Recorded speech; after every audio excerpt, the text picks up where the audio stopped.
You're no longer welcome here. Pack your things and leave. You lazy work-from-home slob. My sister snapped at me, her tone dripping with frustration. To my dismay, even my parents nodded in agreement. Fine, if they don't value me or my dog, I'll do as I please, I thought bitterly. My name is Aura, I'm 33, single, and a freelance web designer. My job allows me the freedom to work from home, a lifestyle I've carefully cultivated. My home office is my sanctuary, a place where I focus and manage my own schedule, but for the past 2 years, my family has been anything but understanding. It all started when my parents visited one afternoon. The moment they stepped inside, they surveyed the space with keen interest. "This house is so spacious," my dad commented. "Feels like it could fit us too, don't you think?" "Absolutely, there's even a guest room," my mom chimed in. "It's a shame for Aura to live alone in such a big place." And just like that, the decision was made. My dad clapped his hands together and declared, "We're moving in this weekend." They hadn't asked. They hadn't even acknowledged me. Shocked, I interjected, "Wait a second, this is my house, you can't just decide to move in." My dad turned to me, his face red with anger. "Your uncle gave you this house out of pity, and now you think you own it? You've hit a new low, Aura." "That's not true," I replied, trying to stay calm. "Uncle gave me this house because he trusted me to take care of it. I didn't steal anything." But he wasn't listening. "Our old house is falling apart, and we have nowhere else to go. Your mother and I are moving in, whether you like it or not." This house had been a gift from my uncle, my dad's brother, though it was still in my uncle's name. He'd told me to use it however I wanted. My parents' home, on the other hand, was in terrible shape, barely livable without costly renovations they couldn't afford. Despite my objections, I couldn't bring myself to turn them away. Reluctantly, I allowed them to move in. What followed was a nightmare. My parents constantly criticized me.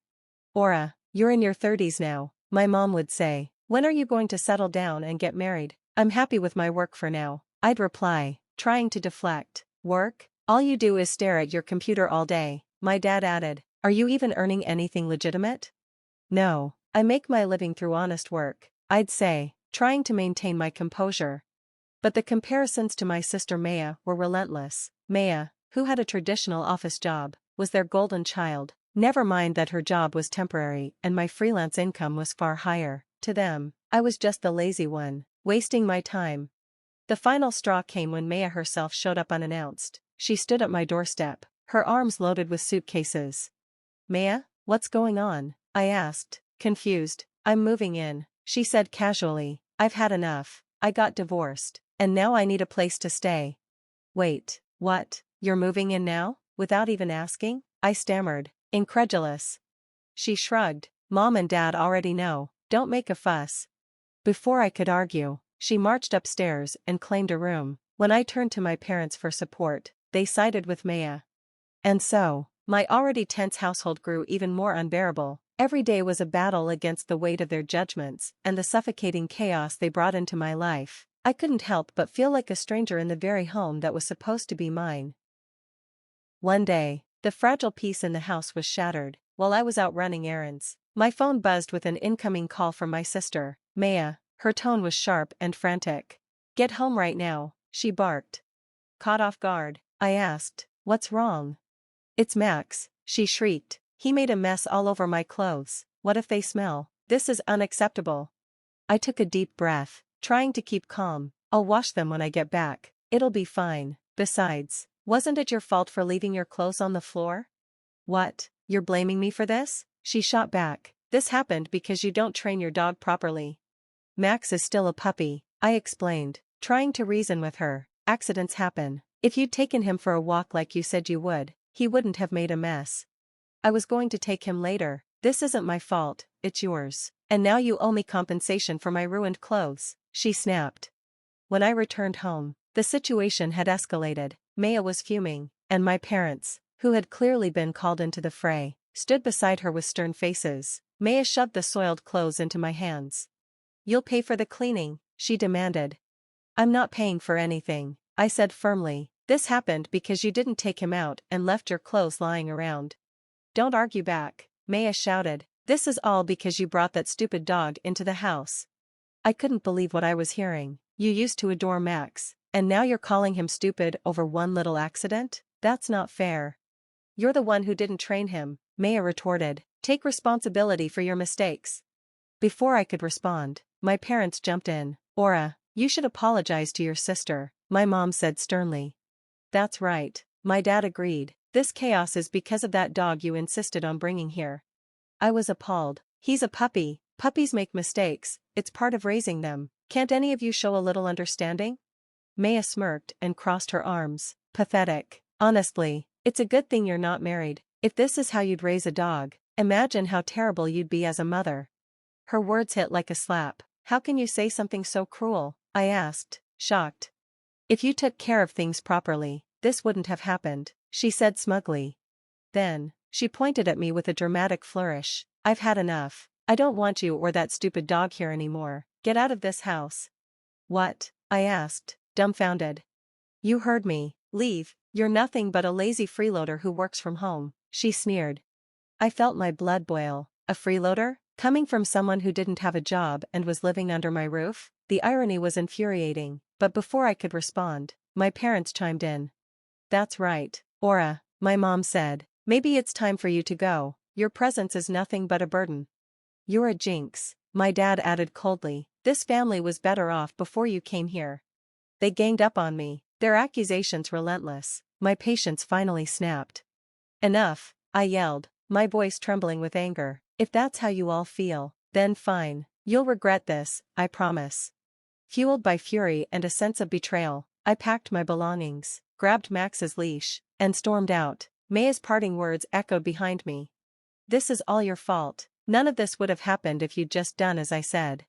As I stepped outside, I felt an odd sense of relief. Let them deal with their mess. They had no idea what was coming. With Max by my side, I left without looking back, a smirk tugging at the corners of my lips.